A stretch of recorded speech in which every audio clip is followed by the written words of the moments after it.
देगा।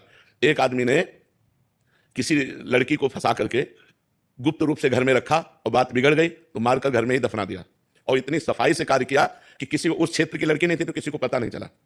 10 वर्ष व्यतीत हो गए।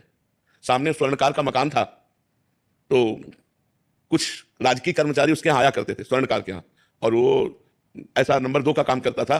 तो उनको पता चला तो कुछ फीस वो देता रहा।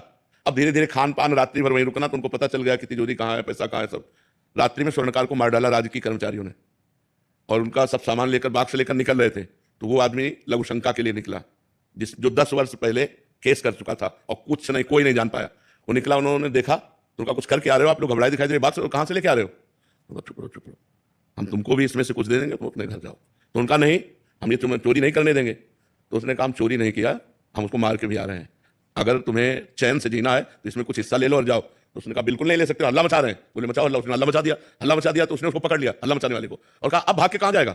10-20 लोग आ गए, बोले इसने स्वर्णकार को मारकर देखो ये बॉक्स लेकर के जा रहा था, हम पकड़ा, तो हल्ला मचा, पूरा का पूरा केस उसके ऊपर डाल दिया।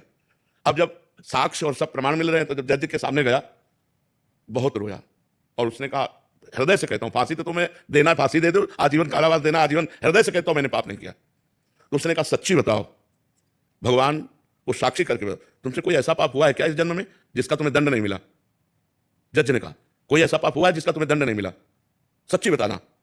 तो उसने हृदय से बताया कि हाँ ऐसा। तो देखो वो पाप कैसे फंसा दिया, उसको कैसे फंसा दिया, लघुशंका के लिए निकला, केस बन गया। तो कई ऐसी घटनाएं होती हैं हमारे जीवन में जिसमें वर्तमान में हम दोषी नहीं होते, लेकिन भूतकाल का किया हुआ अपराध हमको वर्तमान में फंसा के दंड देता है। इसलिए आप बिल्कुल प्रसन्न रहिए, इसमें आप दोषी नहीं है।